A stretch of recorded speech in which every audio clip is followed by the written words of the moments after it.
Hello and welcome back to Critical Thinking, and we're now already on Module 11. And here this week we're going to be looking at and thinking about persuasive writing, which is, yes, something we've been talking about throughout the entire term, but here we're going to look at it in a little bit more detail, in particular how it relates to constructing an argument and also how it relates to an audience. Okay. Typically, when you're working, you are writing an essay. Let's say in the last term, I asked you to write 2 reflective essays on topics of your choice regarding ethical matters. And I mentioned that the audience would be, of course, me. But if you thought that someone else might be listening to your essay being read out loud, or maybe your parents or your friends or a family member was reading it, were the things that you needed to think about in terms of your audience. Got to have my coffee though.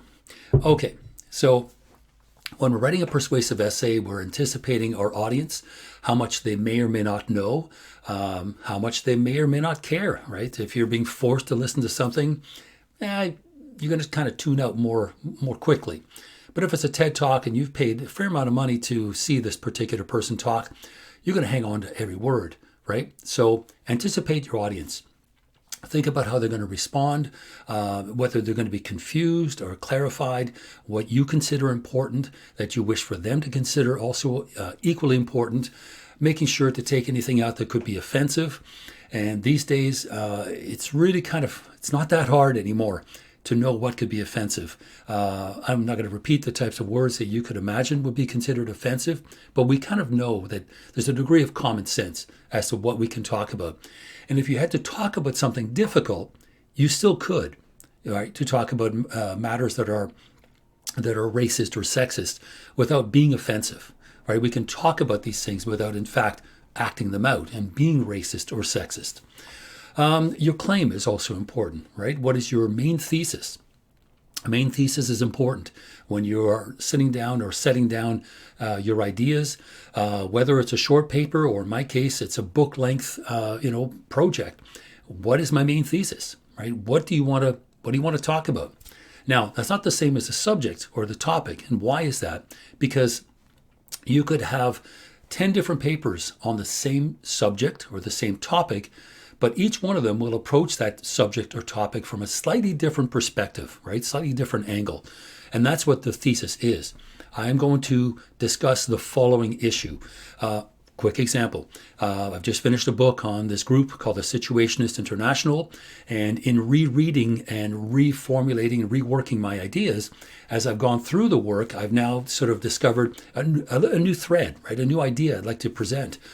So what I've been doing is I've been reading through, I've been taking notes, so I could kind of take another run at these same people, but from a different point of view. The next book I'd like to write about language and words.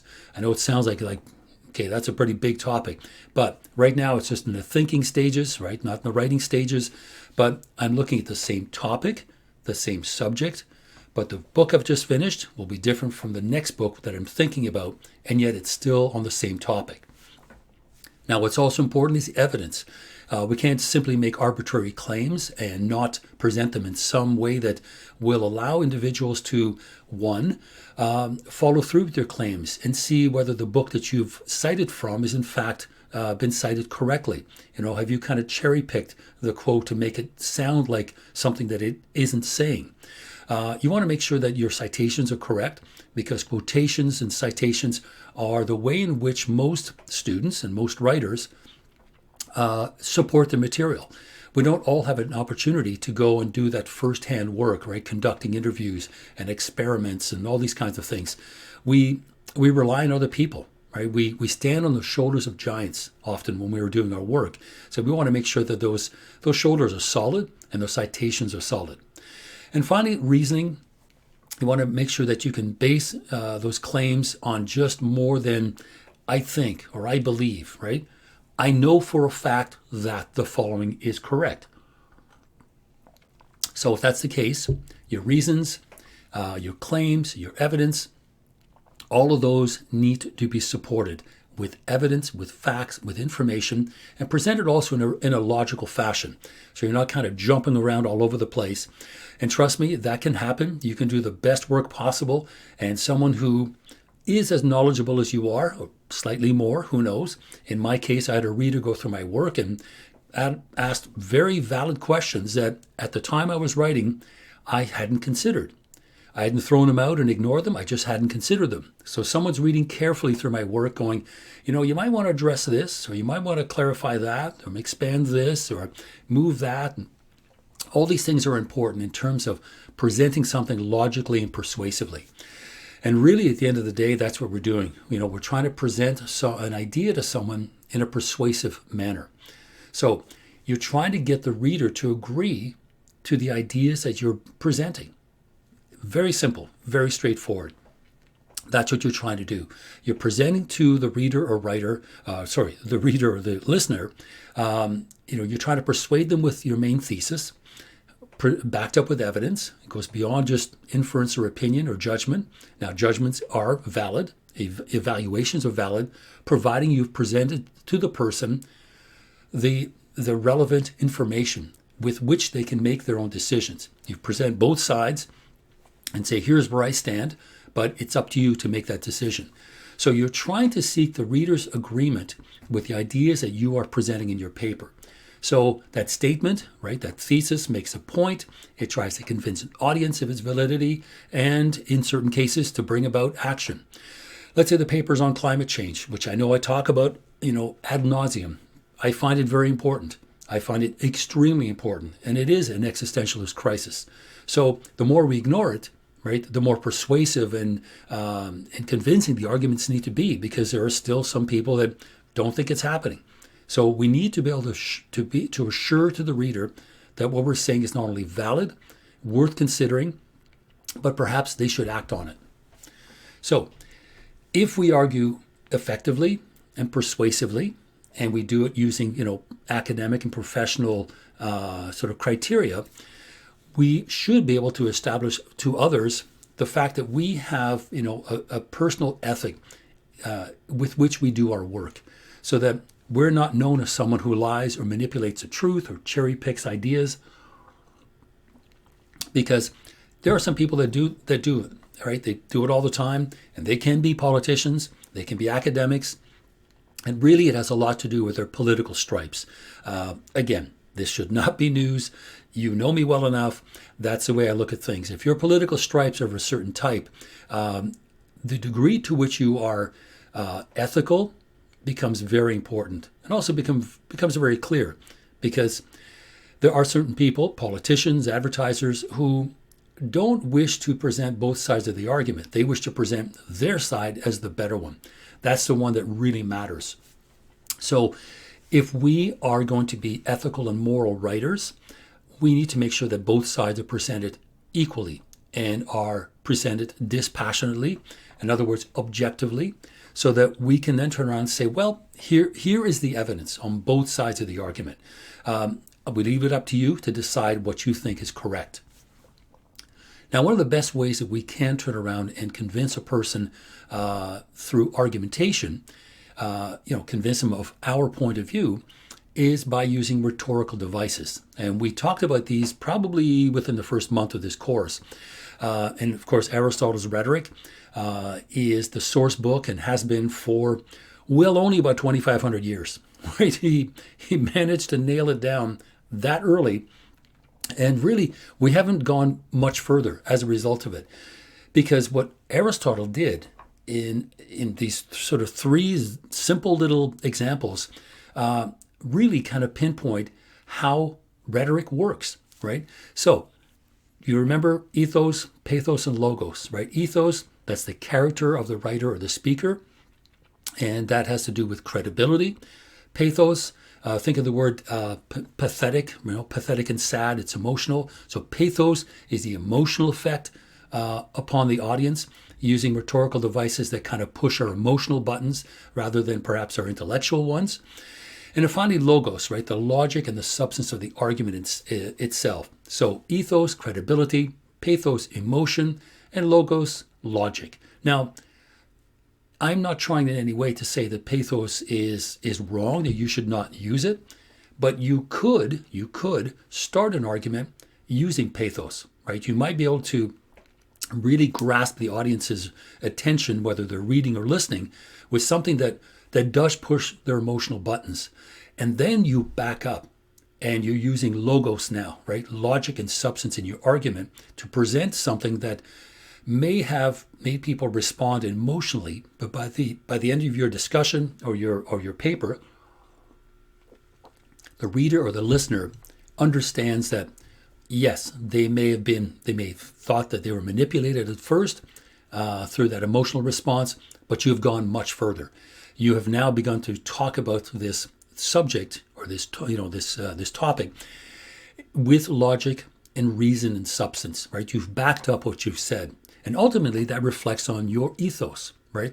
Your character as a speaker or writer. That is important. So the subject matter, the purpose of dealing with the subject matter, the main thesis that you take, the audience to which you're addressing or that you are addressing, whether they're listening or reading, and the writer, of course, is the person that puts this all together. All that connects with logos, pathos, and ethos. So it does have a lot to do with that central idea, right, of persuasion. Because ethos behind it is trust and authority. Pathos, of course, has to do with identifying, right? Whether or not you're pushing those emotional buttons, you're identifying emotional, interaction with the subject, belief systems that people may have. And then finally, logos, right, which is logic and reasoning. That has to do with the argument that you actually present. So pathos and ethos, for sure, all have to do with the writer, the way in which they look at something that matters to them. Because trust me, you're not going to sit down and write a 10 or 15 page paper or even a book for that matter if you don't care about the subject. And that makes a big difference to the individual who is reading. If they can see your passion coming through in the text, whatever the length may be, then you are connecting with your reader. Now, as I said, most individuals, most writers would wish to be considered ethical and moral and upstanding and fair and objective and dispassionate and all these things that make writers good. But with advertisements, well, that's a little different because they're trying to sell you something. Now, I'm also trying to sell you something, but I'm going to persuade you differently. I'm going to persuade you with facts, right, and back up those facts. And even if they're not technically facts, I can cite an opinion I have about something with a quotation. And so the same kind of thing is happening. Advertising, not so much, right? Because it's trying to sell you a product, and you could be using, a famous person that may or may not even be connected with that field. You could be pushing emotional buttons in order to get someone to change, their particular attitude towards something.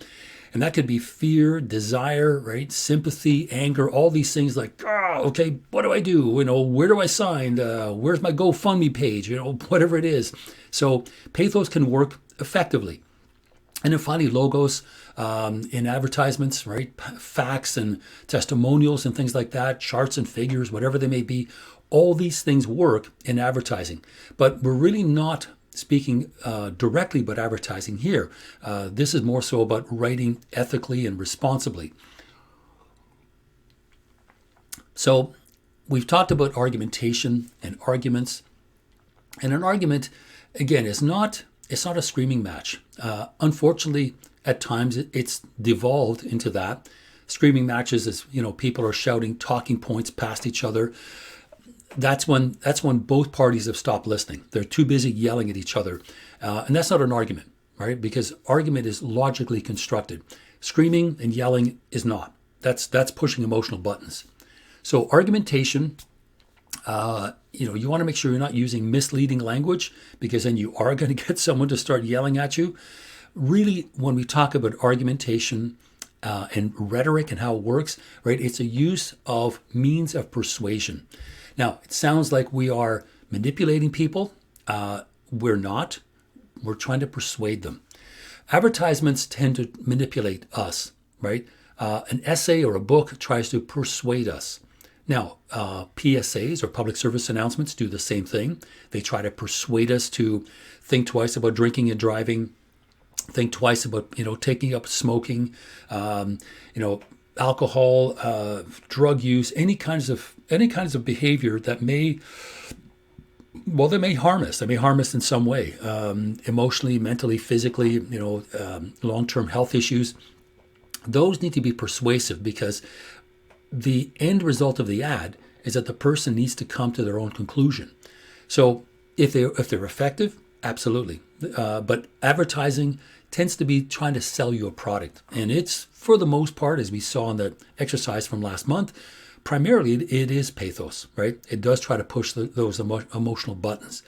But here we're talking about writing a paper, writing an essay, right? We're talking about rhetoric and argumentation, right? Rhetoric is how something is said, right? Using those rhetorical devices that belong to ethos, logos, and pathos.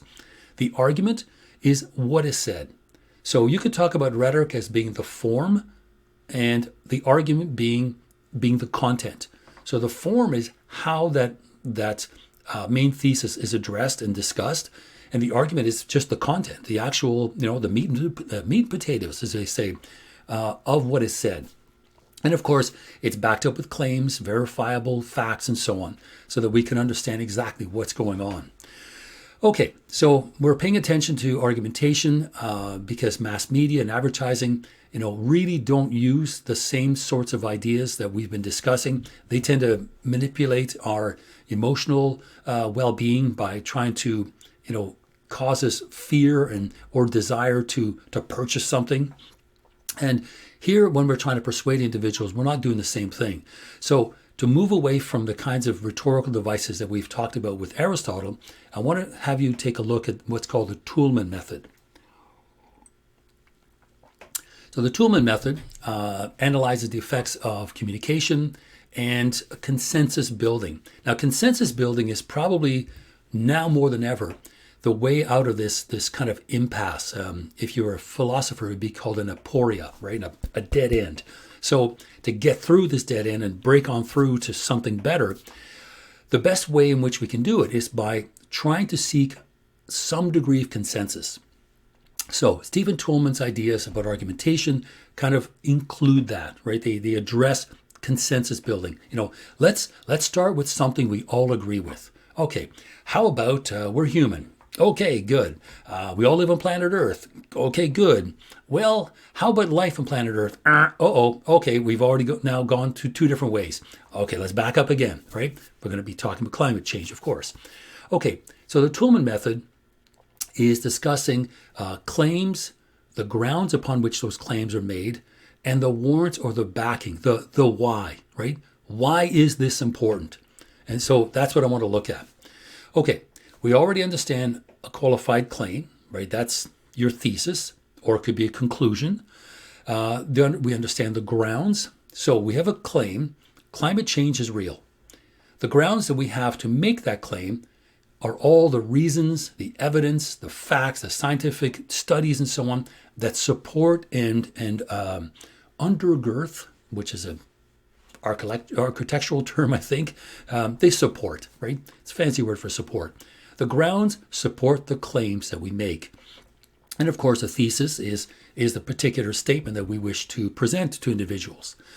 Okay, so a qualified claim, right, is an accurately worded claim that establishes the category to be discussed. A qualified claim is neither exaggerated nor overly general. So what happens is we make a claim that, again, let's stick with climate change is real, right? And we need to deal with it. Now that's not overly exaggerated. I'm not being an alarmist. I'm not saying, oh my God, we've got 10 minutes and we're going to be dead, whatever. No, but it's also not overly general. Our way of life is problematic. Wow, where do you want to start, right? So climate change is real. Already built into the title is the likelihood I'm going to claim that not only is climate change real, but probably you've got to do something about it. Because if I can convince you that it's real, maybe I can convince you the reasons why we should start doing things to change that. So a qualified claim is neither exaggerated nor overly general. Now, here's something that, again, much more down to earth, very simple.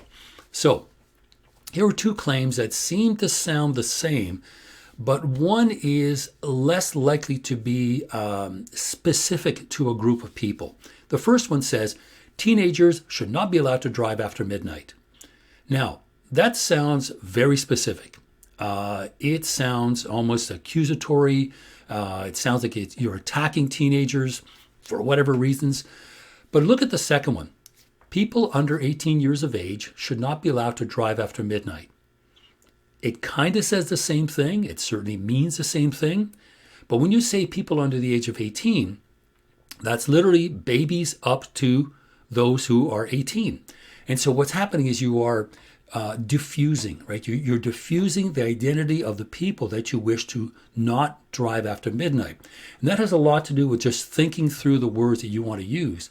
Because if you use the second one, you're implying, or at least inferring, that there is a little bit of a difference between a brand new 16-year-old driver and a 19-year-old, who's been driving for 3 years, who probably is, hopefully, has a good record. And so when you move towards a very specific term, it becomes an attack, right? But if you say people under 18 years of age should not be allowed to drive after midnight, you mean the same thing, but the vocabulary, the specific words are diffused, right? It doesn't identify teenagers specifically. So it is a way to write that it is less confrontational, we'll say. Okay, so that's the claim.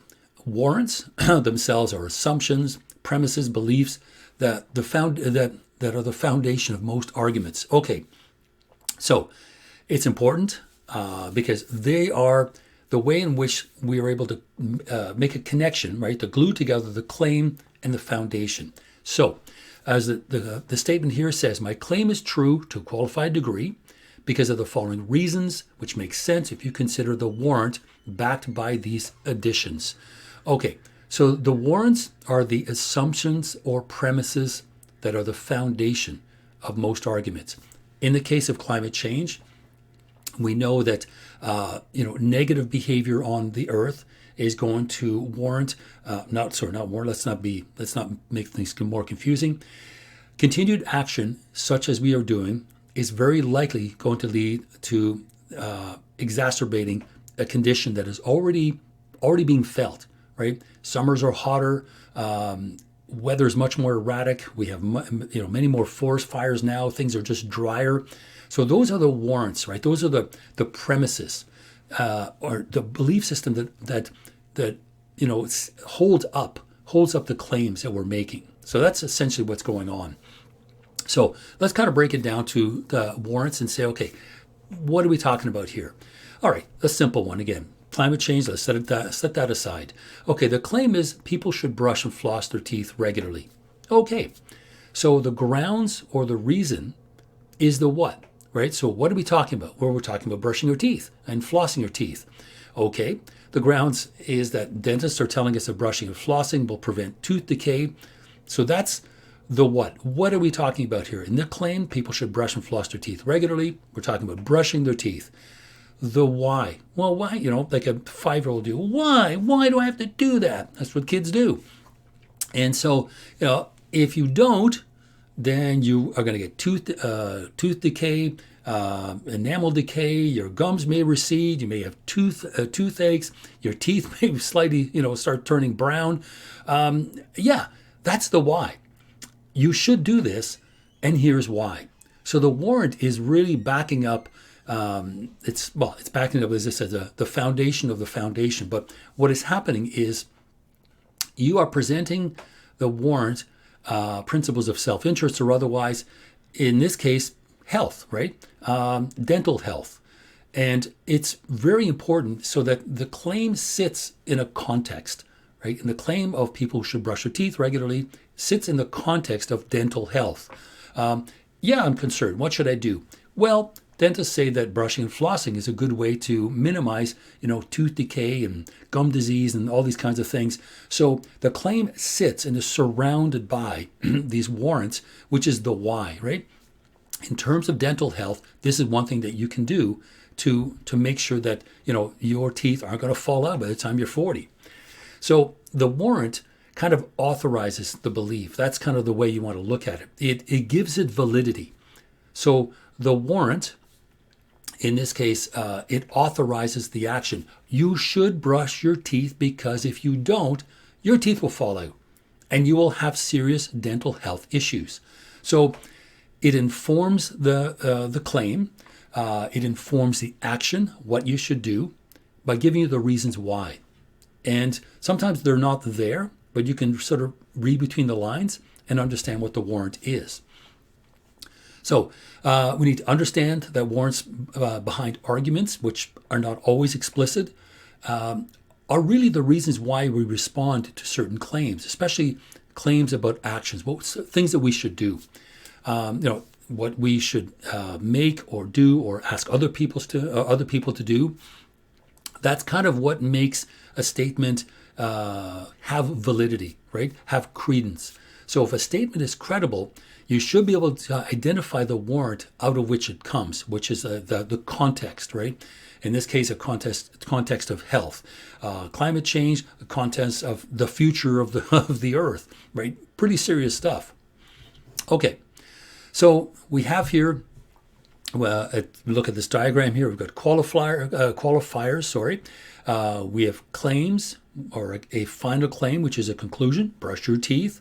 We have data. People who have lost teeth, have had gum disease, and cavities and all this other stuff. Then the warrants kind of sit in between. Explains how the data leads to the claim. Right. Here is the evidence: tooth decay. Well, how do we stop it? By brushing our teeth. What glues that together is the warrant, right? The why. Why should I do this? And essentially that's what it is. So warrants and backings connect significantly. They are important to the audience because they really give your main thesis or your claim validity and credence. Okay, so that is a way in which you can write and think about these warrants. Like, why should I say this? Well, because it's important. Well, why is it important? Because of dental health. There's your warrant, right? Or climate change is real. Well, why? Because if we don't do something about it, we may not have an Earth in 50 years. Okay, there's your warrant. So assumptions and beliefs can differ in various communities, and we also need to be mindful of that, so we can't sort of barrel through something and say, look, this is the way it is. Because if you are a careful and considerate writer, depending on what the claim is, you'll still need to consider your audience and how they may or may not be persuaded by your claim. So we need to be able to do that. That is important. Okay. Some individuals who use rhetoric to argue, the only reason why they do it is they simply want to win, right? I don't think we have debating teams anymore. I'm pretty sure that's something that maybe disappeared in the 70s. But the idea of a debating team, right? You show up and you debate a point and you just try to win. This is an issue that Plato had years ago with the individuals he called the sophists. And the sophists didn't put sophists and fascia up in your house. No, they were rhetoricians, right? They were well-schooled in rhetoric. And Plato hated them. Why? Because they knew all the rhetorical devices that could be used, like all the little karate chops and all the good moves, to win an argument. And Plato hated that because it wasn't reasoned argumentation. It was deceptive argumentation. Now, Plato used rhetorical devices constantly. So, let's keep that in mind. Plato just didn't like when somebody else won an argument simply because they were more clever. That's kind of really what Plato's saying. The sophists were just more clever in manipulating language, and especially manipulating their audience using these rhetorical devices to simply win. Plato wanted consensus, right? He wanted more of the Toolman Method. He wanted people to arrive at a consensus about something, and they didn't feel that they had been manipulated. They had been persuaded. We argued and we discussed and we kind of came to a conclusion. That's the way it should be. That's the Toolman Method in its positive sense. In its negative sense, it's the sophists that use rhetorical devices to simply manipulate the listener or the reader in order to win the argument. And that's not ethical. So instead, what we want to do is try to arrive at some kind of mutual understanding about the importance of whatever the issue is. And yes, I will put my money down that climate change is a pretty damn important one, especially maybe maybe not, to the degree that it could be in 30 or 40 years, but that's a ridiculous statement I've just made. Why? Because in 30 or 40 years, we may not even have an opportunity to turn back. We are almost at that point now, where if we don't start doing something about it now, that tipping point is going to be behind us. Right now, we're maybe just on that fulcrum, right in the center. So if we start doing something now, we can start to redress that balance. So if that's the case, I would present that to someone, and I would present it in those terms. We can still do something about it. I'm not going to be an alarmist and say that in 20 years we're going to be living on a proverbial desert. No, we can still do something about it now, but we need mutual understanding. We need everyone to participate, and things that are global need mutual understanding, perhaps more than anything else. So, if we can get agreement, that's great. But other times we can get people to agree to disagree.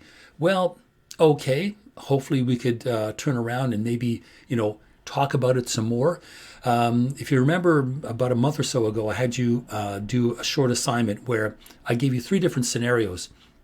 And one of them was that the person agreed with some part of your argument. And I think it was like C, it was a third one. So the first one was no agreement. Second one is, I think, agree to disagree. And the third one was the person didn't agree with you, but said 1 or 2 things were good.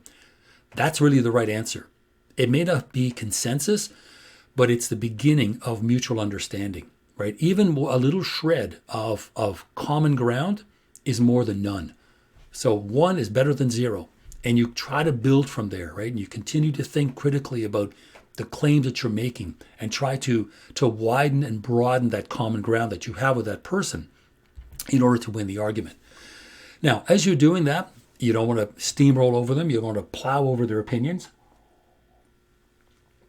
So what you want to do is at least acknowledge that others will have different opinions on the same issue. And this is kind of the problem we're facing with climate change. We have politicians that are more worried about economic issues, fossil fuels, and what's going to happen. Oh my God, we're not going to be able to sell oil around the world, et cetera, et cetera. Hey, listen, you know what? At one point, there was this thing called divine right of kings, and that could not be overthrown no matter what.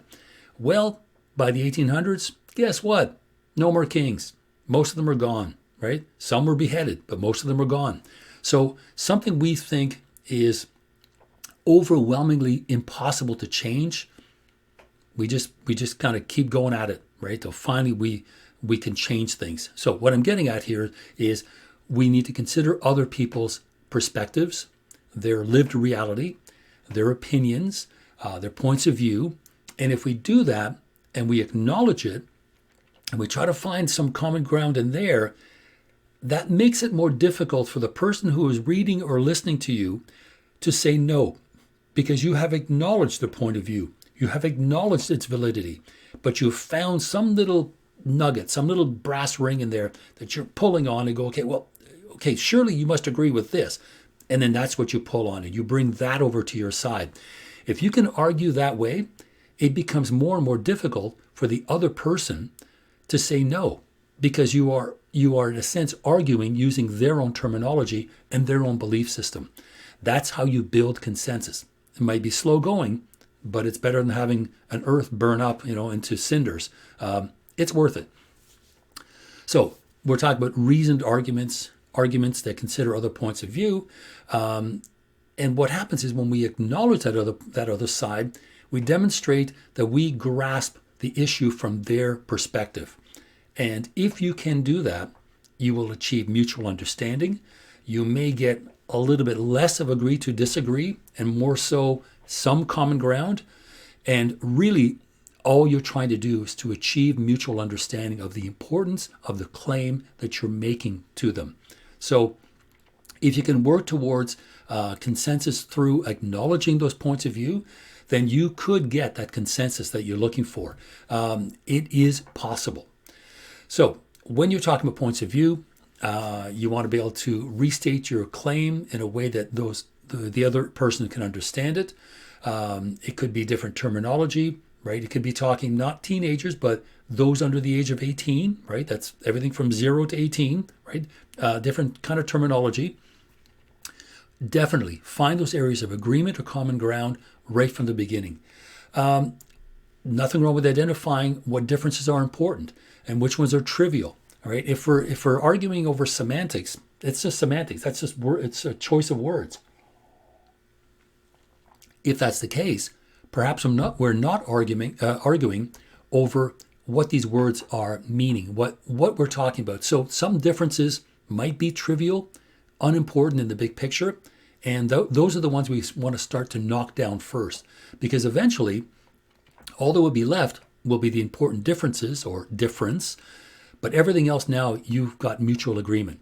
You're more likely to win that argument. You can concede certain points, right? That your side may not be able to deal with effectively right now. You can certainly compromise a little bit. You can rebut positions that are presented by other people with your side, again, reasonably, rationally, logically, with evidence. And also be aware that others may argue differently. That's part of having the awareness of how argumentation works. They may be using rhetorical devices differently. And I'm not saying they may not know what pathos or logos is, but what's happening is they are arguing maybe too much from an emotional point of view, or too much from a point of, well, that's the way we've always done it, which is an argument that a lot of people use. Well, we've had oil for years and years. Yeah, but at one point we didn't. Okay, so we're moving on, right? Humans are in a constant state of evolution, and so should their societies, right, and their cultures. So depending on how the person is arguing, you need to be aware of that. And really, what does all this boil down to? It boils down to being aware of your audience. Analyze your audience and who these people are. So the kind of vocabulary that you use, the kind of tone that you use. We know that we speak differently to our parents than we do to our friends, people that are younger than us or slightly older than us. But we know almost intuitively how to switch gears, right? And we're not going to use slang with our parents because they have no clue what we're talking about, right? That's the way it works. I don't have parents anymore, but trust me, that's the way it was when they were around. So we change our vocabulary because we are aware that the people that we speak to may or may not understand what we're talking about. And imagine having to explain every term you use. You're not going to get very far with the argument. So, point being, considering the audience is very important because it's one of the ways in which you can turn around and make your argument more effective. Consider the audience before you even open your mouth or present a paper, so that you know that the reader or the listener is going to always focus on what's being said, or is not going to be bogged down with details. And if you think there's something in your paper that doesn't make sense, you could always include a footnote, an endnote, a brief explanation, because what you want to do is have the reader continue on following the argument, not bogged down with what does this mean? What does that mean? They keep using this term. What is that? Now you've lost, they've lost the focus of the paper, right? They've lost the focus of the argument. Okay, so how could you do this? Well, it's actually not that difficult. You can analyze your audience a whole number of different ways. Ask yourself, okay, who would be interested in this issue? Brushing your teeth, just about everybody. We all have teeth. Climate change, I would hope everybody. What concerns do these people have, right? They may be well aware that climate change is real, but maybe don't know how to do something about it. So if that's the case, you've got people who are interested in the topic, would like to maybe do something and participate and be part of the solution rather than the problem. You've heard that one. And if that's the case, then you ask yourself, okay, what would be the level of education or expertise that these people have? Can we gauge that? Is it someone who's interested? They may have some knowledge, all right, some degree of expertise in terms of some of the terms that you may use. Are there related issues that interest them as well? Because when you talk about climate change, you're talking about pollution. They may be really concerned with the environment in terms of pollutants in the air and the water and the ground and so on. It could be a health-related issue, but whatever that angle is that they're coming at you from, include that, because that's part of an audience analysis. How much time, are they going to give to reading the argument? Do they have enough time to read a short article or an entire book? Because that will really depend a lot. The length of the argument will depend a lot on how much time the person has to engage with it. If it takes you 300 pages to unpack this whole thing and really come to this, absolutely roaring conclusion, it's a book. But can you possibly do the same thing in 10 pages? It's entirely possible. If that argument, the conclusion of the argument is that serious, you should be able to. Now, are there people opposed to my point of view? Always. There will always be people that will say no to, gun control, no to climate change, no to allowing people to vote, any number of things. As you can see, I'm using very topical ideas, but there will always be people that are opposed to your point of view. Now, if that's the case, what are those points of view? What are the claims that they make? And so, at the end of the day, when you're done all of this, you can think about the format in which you present your argument, the tone. Now, the tone can also be written, right? The use, let's say, of exclamation marks. Use those sparingly. Use those, in fact, very sparingly. So the format, the tone, the method of presentation, all of those things matter and factor into how effectively your audience will engage with the material that you have. Now, final thoughts here. Having said all of this, you're going to pay attention to your audience. You're going to consider the point of view, consider sort of opposing viewpoints and so on. But you also don't want to turn around and manipulate individuals and say, look, don't turn around and just tell them what you think they want to hear, because then that's being unethical and immoral. You don't want to manipulate, an audience or manipulate ideas in such a way that these people are not thinking critically and rationally, right? You're pushing their emotional buttons. There's too much pathos and not enough logos. So we want to make sure that we're not doing that, because when we're pandering, right? We're pandering to an audience. Trump still is. Trump has been famous for that.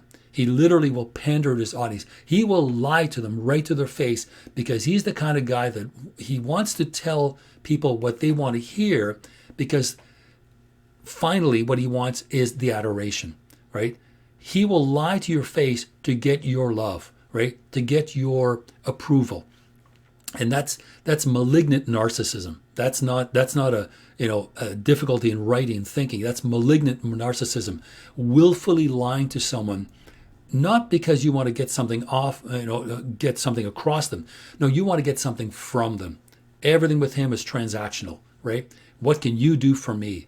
So he would pander to his audience and would get them all riled up, and they would think that he is literally, the greatest thing since sliced bread. So that's when you go too far. So you want to acknowledge your audience, acknowledge its perspective, its level of expertise, how much you need to explain, but you can still convince them, right? You can persuade them without manipulating them. That's really what I mean here. But in total, you want to get consensus with these other people, these other readers or listeners, to find and build consensus to the point where you're going to be able to act on your claim. Especially if the claim is something as serious as, we've got to do something about climate change. Stop yakking and start doing, right? That's really what we're saying here.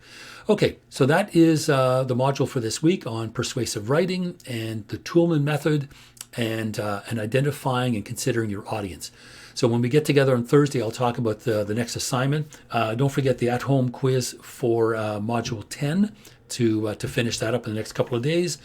And we'll have a short discussion for quiz number 7 for this module on what I'm going to get you to do is to read an abstract and identify the audience and some of the key terms. It's pretty straightforward. It should take you about 15-20 minutes. Okay, in the meantime, I shall say no more. We're going to say bye for now, and we will see you again on Thursday. Take care.